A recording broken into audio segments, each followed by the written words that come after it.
इज्जत बख्शी और 5 साल तक आपने खिदमत का मौका दिया।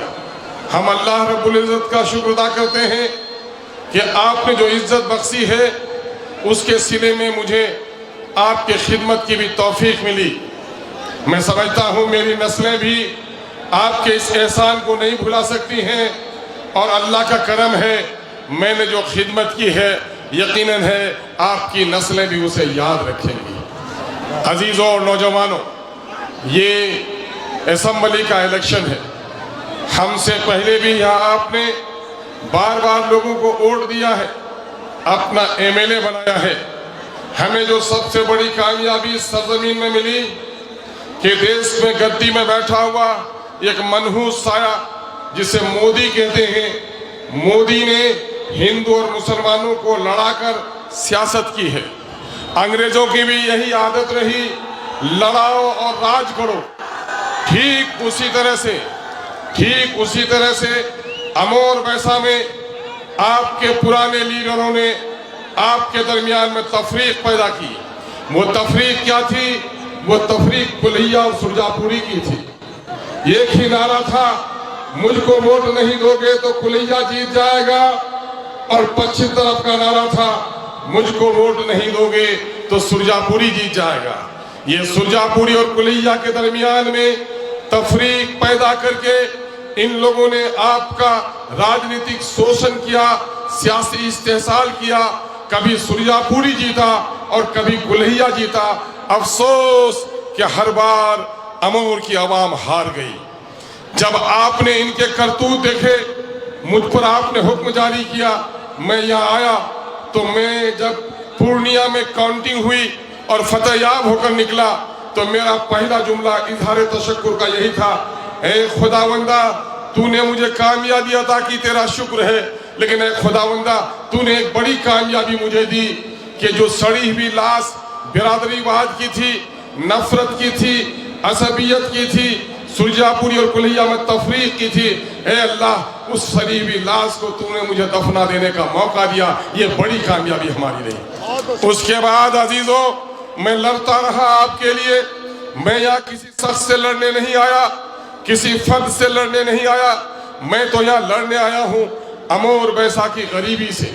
मैं लड़ने आया हूँ अमोर वैसा के पिछड़ेपन से, नदी के कटाव से, सड़कों पर पुल बनाने की लड़ाई लड़ने आया हूँ। और ये लड़ाई मैंने ऐसी लड़ी, सड़क पर नहीं लड़ी, सिर्फ जबान से नहीं लड़ी।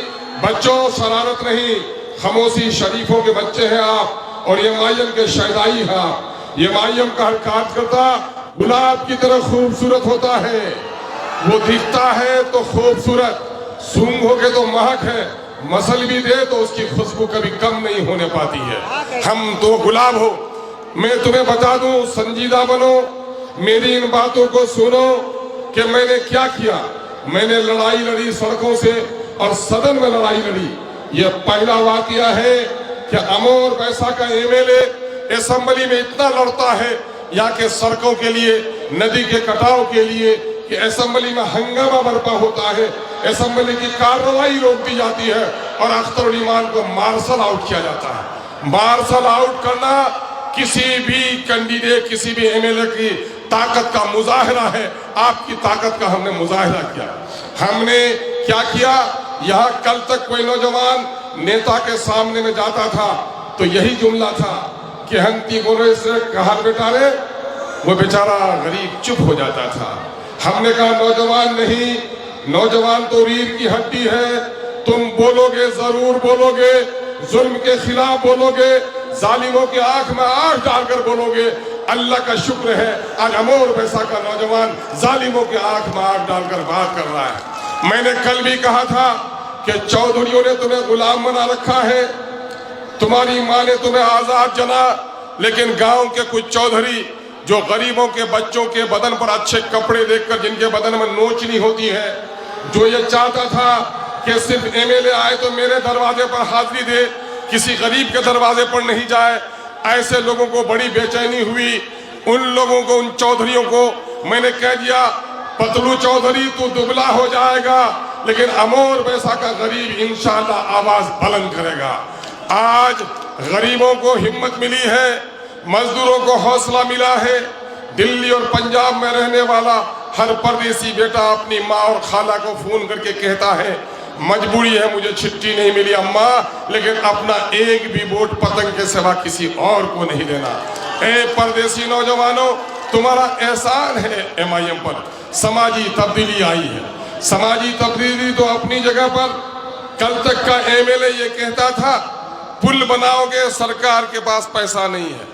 कोई कहता था कि नहीं मानंदा में पुल बनना है, कहता बंगाल से डाकू आ जाएगा। हमारे लोगों को किस तरह गुमराह किया गया। अख्तरुल ईमान ने कहा कि डाकू ही पुल बनाने से नहीं आता है, पुलिस के पुल बनने से पुलिस भी आती है, पुल बनने से तरक्की भी आती है। और अल्हम्दुलिल्लाह आज दर्जनों पुल बनाकर हमने बैसा की दूरियों को, अमौर की दूरियों को समेट कर रख दिया। खारी और रसेली का वो पुल जो पिछले 10 सालों से लटक रहा था, हम अपने मोहसिन कायद जनाबे बेरी सर रसूलुद्दीन ओवैसी साहब का शुक्रगुजार है कि उस तेज तपिश वाली धूप और रेत की आंधी में खारी पुल में जब वो आए थे, तो आप देहात में कहते हैं, उर्दू में से बबूला कहते हैं और देहात में गुड़ियाली कहते हैं, आप रेत की गुड़ियाली में गुम हो गए थे। लेकिन अल्हम्दुलिल्लाह आप रसेली भी आए, खारी भी आए, खड़खड़ी भी आए। जहां जहां आपके कदम मुबारक पड़े, अल्लाह का शुक्र, उन तीनों मुकामात पर आज पुल बन रहे हैं। मेरे भाइयों, ये आज खारी हाट से 9 किलोमीटर की दूरी पर अमौर 36 किलोमीटर पर जाते थे। इंशाअल्लाह अगले साल पर 9 किलोमीटर में जाओगे। रसेली का पुल बन गया। अब रौटा से पूर्णिया की दूरी 20 किलोमीटर समेट गई है। नंदनिया का पुल बनने जा रहा है। अब इस इलाके के लोगों को रौटा जाने में 8 किलोमीटर की कमी हो जाएगी। और मैं दावे के साथ कह सकता हूं कि आजादी की किरणों ने भी वो तब्दीली पैदा नहीं की है जो महानंदा का, अभयपुर का पुल पैदा कर देगा इंशाअल्लाह। आज इन चारों जिले में लोग कहते हैं बोलने से क्या होता है। मैंने कहा था गोंगो, बोलने से अब्बा जान का निकाह भी होता है और तलाक भी होती है। जब अख्तरुल ईमान बोलता है तो असेंबली में कानून बनता है। और आज हफनिया से कान की आज 40 किलोमीटर है। इंशाअल्लाह 2 साल के अंदर में हफनिया से कानकी की दूरी 12 किलोमीटर 15 किलोमीटर हो जाएगी। हमने समेट दिया है। अब हमारी बेटियां किशनगंज जाएंगी, यूनिवर्सिटी और कॉलेज में पढ़ने जाएंगी। हमारी बीमार माएँ अब कोचाधामन होते हुए नहीं, फौरी तौर पर अब वहां से हॉस्पिटल पहुंचेंगी। बागडोगरा से उतरकर अब कोचाधामन नहीं, कानकी होते हुए घर आ जाओगे। 12 बजे रात को ट्रेन से उतरेगा सिरसी का आदमी, खपड़ा का आदमी, घर आते हुए कोई देर न लगेगी। किसान मंडियों में अपना सामान पहुंचाएगा। ये काम तो हमने इसके किए। लेकिन इन चौधरियों को, जो लोग रौटा हाट में हर हाट में 50,000 की वसूली करते थे, आज 10,000 में पहुंचा दिया। 40,000 जो रकम उनको नहीं मिल पा रही है, ये चौधरी दुबले हो गए हैं। गाय बैल की रसीद में 400 रुपए की रिवोसी होती थी, अभी हाजी खलील साहब यहाँ पर है, अब 100 रुपए लिया जाता है। अभी किसी के बाप की मजाल दलाली की नहीं है। यही वो दलाल लोग हैं जो हमारे खिलाफ नारे बुलंद कर रहे हैं। आज इलेक्शन किन जगहों पर हम लड़ रहे हैं, मुझे बदनाम करने के लिए कहते हैं कि MIM के लोगों ने कहा कि MIM को वोट नहीं दोगे तो ऐसा हो जाएगा, वैसा हो जाएगा। दिखाओ अगर कोई बात है, मुहावरे समझो, ज़रबुल इम्साल समझो, इश्तियार और किनाए समझो। और समझ में ना आए तो मौलाना मारूफ नदवी से आकर पूछो। ये कहा जाता है हर फिरौनेरा मूसा, यानी जुल्म के खिलाफ इंसाफ की आवाज। कोई मुसलमान किसी को फिरौन नहीं कह सकता। अल्लाह का शुक्र है बैरिस्टर रसूलुद्दीन ओवैसी और आपका खादिम अख्तरुल ईमान को सिर्फ सियासी गुफ्तगू नहीं, अल्लाह ने मजहबी शऊर भी हमको बख्शा है। हम किसी मुसलमान को गलत नहीं कह सकते, लेकिन दूसरे के जुमले हम पर आयद करते हो तो खुदा के यहाँ जवाब देने के लिए तैयार रहो। कुछ पागल और दीवाने MIM का नाम लेकर कुछ अजीब और गरीब जुमले बोलते हैं। ये हमारे लोग नहीं हैं, ये तुम्हारे लोग हैं। इसलिए मेरे लोग होते तो मेरे लोग सोशल मीडिया में प्रोमोट करते, मेरे लोग उसे कंडेम करते हैं, तुम प्रोमोट करते हो। वो तुम्हारे लोग हैं, तुम्हारी साजिश है, तुम्हारी साजिश को हम नाकाम करके रखेंगे। आज हमारे लोगों को गालियां दी जाती है, आज हमारे लोगों पर पत्थर फेंके जाते हैं, हमारे मेहमानों को जलील किया जाता है। ये सुरजापुरी तहरीक और कुलिया की ये तहजीब नहीं रही है। मेरे भाइयों, मैंने पहले भी कहा, मेरी लड़ाई मस्तान साहब से नहीं है, मेरी लड़ाई सबा जफर से नहीं है, मेरी लड़ाई दलालों के खिलाफ है, मेरी लड़ाई पिछड़ेपन के खिलाफ है। मैं पूछना चाहता हूं कांग्रेस के लोगों से कि आज मैंने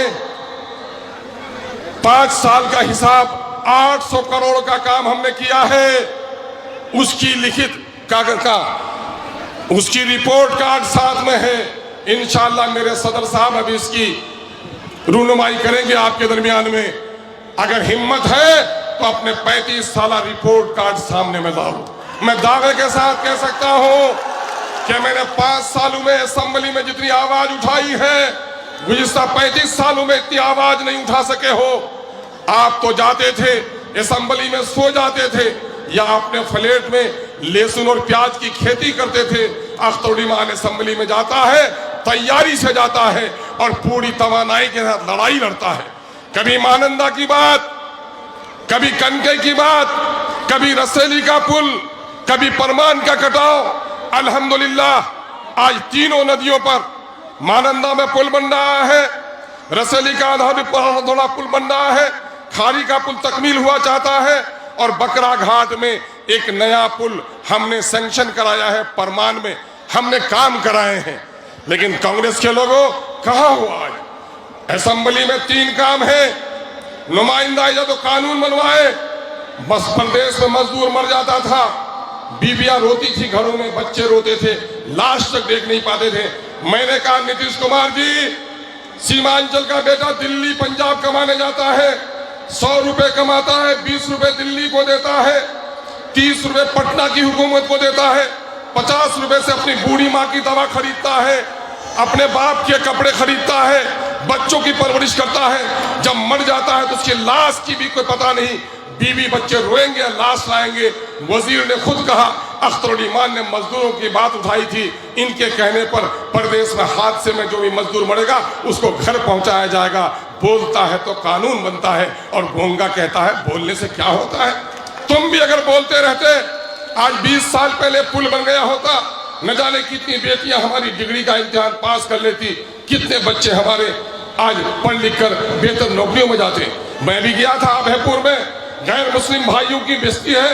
उसने कहा भाई मैं गैर मुस्लिम हूं, यकीन करना, शायद बोसाक लोगों की बस्ती है, मैं आपको वोट दूंगा।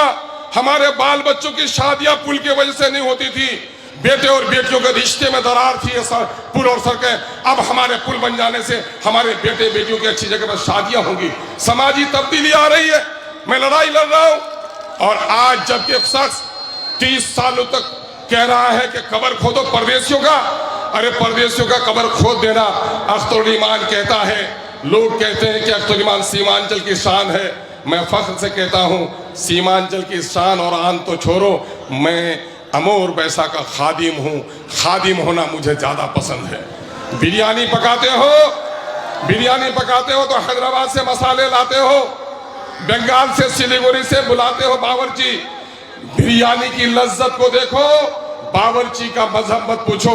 अख्तरुद्दीन तो अमोर बैसा के इन टूटी सड़कों को बनाने, पुलों को बनाने, अमोर बैसा के हसीन ताजमहल को संवारने आया है। ये ताजमहल को संवार कर अख्तरुद्दीन अपने घर को लौटेगा। अमोर बैसा के लोगों, ये अमोर बैसा आपके हवाले होगा।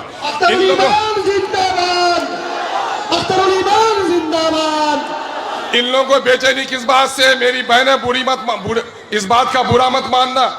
कभी कभी दुल्हन कोई सांवली होती है तो वो नहीं चाहती कि कोई गोरी जेठानी आए, वरना मैं काली कहलाऊंगी। ठीक इस तरह से ये नाकारा लीडर अख्तरुद्दीन की आवाज और कारकर्दगी को सुनकर बेचैन हो गया है। ऐरा गैरा कोई जीत जाए, अख्तरुद्दीन न जीते। लेकिन मैं तुम्हें बता देता हूं, फानूस बनकर जिसकी हिफाजत हवा करे, वो शम्मा क्या बुझे जिसे रोशन खुदा करे। मैं जानता हूं कि मैंने बचपन से दलालों से लड़ाई, लड़कपन के जमाने से दलालों से लड़ाई लड़ी है, चोर चक्कों और शराबियों से लड़ाई लड़ी है। पैदाइशी अदावत हमारी है, यह अदावत कभी खत्म होने वाली नहीं है। कांग्रेस की बेईमानियों के खिलाफ, राजद की शरारतों के खिलाफ, जदयू की फिरका परस्ती के खिलाफ और भाजपा के गर्दन काटने वाली हरकतों के खिलाफ मैंने असेंबली में आवाज उठाई है।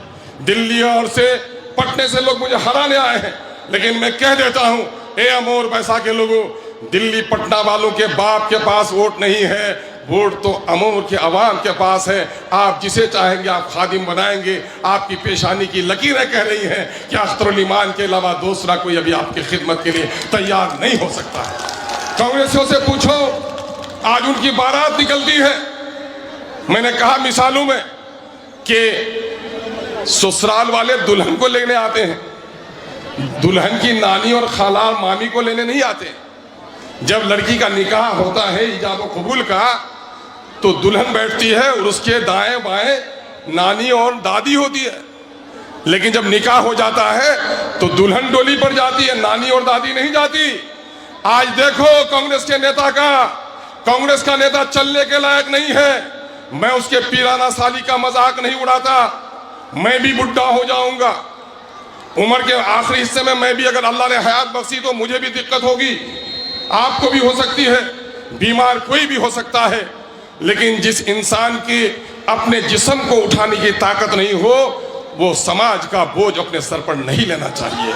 और आज देखिए, अरे दूल्हा जब बनता है मुस्कुराता है।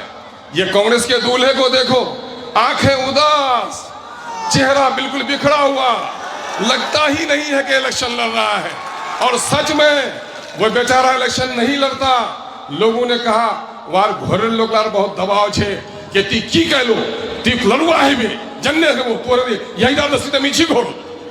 और क्या उसके अलावा ये जो चौधरी लोग हैं, वो लोग जो दुबला हो गया है, वो लोग क्या कहता, बचे बात तो नाम न खली रवा चाहिए, ती लड़नी बाकी का काम हमला करो। ये दलाल लोग उनके पीछे पीछे चलते हैं। दाएं बाएं जो उनकी दादी नानी है, उनसे कह दो असेंबली में एमएलए जाएगा, डोली में दुल्हन जाएगी, दादी नानी नहीं जाएगी। तुम्हारा नेता बोल नहीं सकता है तो असेंबली में जा भी नहीं सकता है, तुमको जाने की इजाजत नहीं देंगे। आज ये लोग बाहरी की बात करते हैं। कांग्रेस वालों जरा सही से बात करो, शऊर है। तुम किसको बाहरी कहते हो? अगर ये बाहरी के नारा दोगे, दिल्ली पंजाब में बाहर में जो हमारे लोग हैं, अगर वहां भी ये नारे उठे तो तुम्हारे नौजवानों का क्या होगा? तुम्हारी सोनिया का मैके कहाँ है?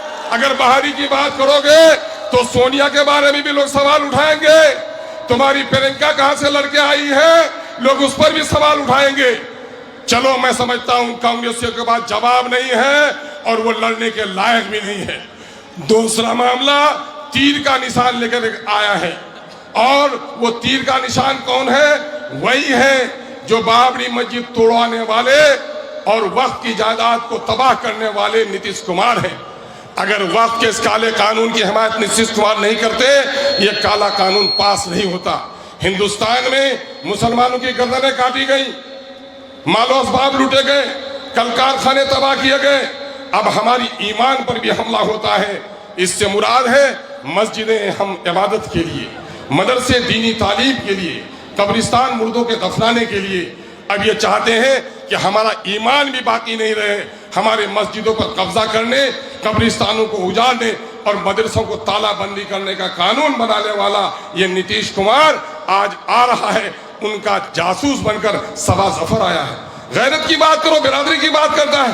पश्चिम में कहता कुल्हिया एक हो जाओ। मैं कहा हिम्मत है तो अगर पूछते हो कि कुल्हिया एक हो जाओ, तो क्या हफनिया में आके बोलोगे कि कुल्हिया एक हो जाओ? जबान मोमिन की एक होनी चाहिए।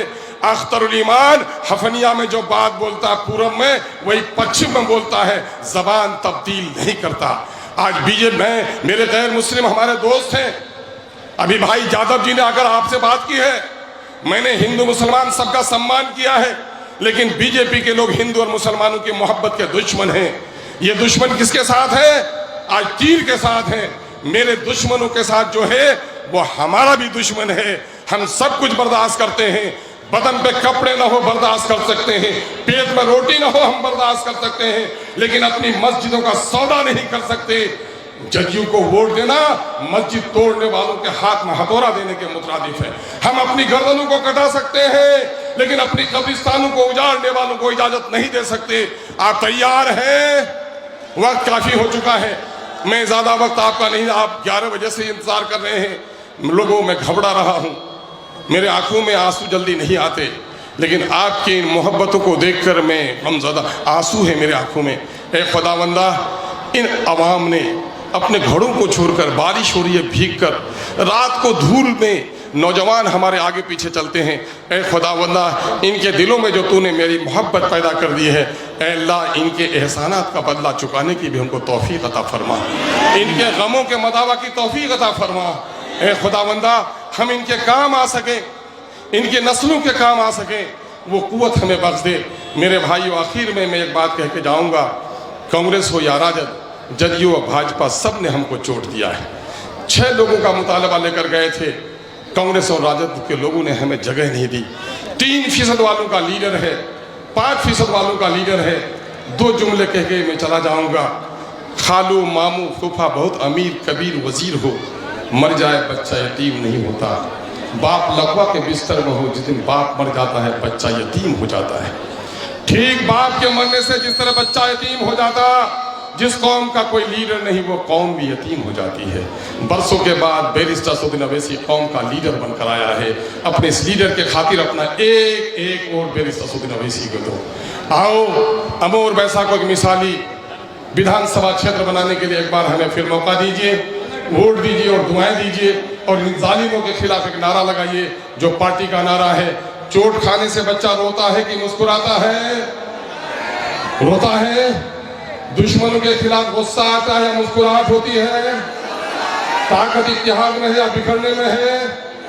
तो इत्तेहाद की मुट्ठी बांधो, बाजुओं को उठाओ, गम और गुस्सा अपने चेहरे पे लाओ। जो बोलता हूं जुमलों को दोहराओ। सबने दिया है हमको चोट, आवाज ऐसी हो कि दिल्ली और पटना के जालिमों के ऐवानों में जलजला बर्पा कर दे। सबने दिया है हमको चोट, जो बोलता हूं बोलिए। सबने दिया है हमको चोट, सबने दिया है हमको चोट, सबके दिल में है खोट। अरे लुल्लू धरा काका कहेंगे, मैं तुमसे हाथ लानी उठो, उधर सब उठा। सबने दिया है हमको चोट, सबके दिल में है खोट, अब न देंगे इन बेईमानों को वोट, अब अपनी पार्टी अपना वोट।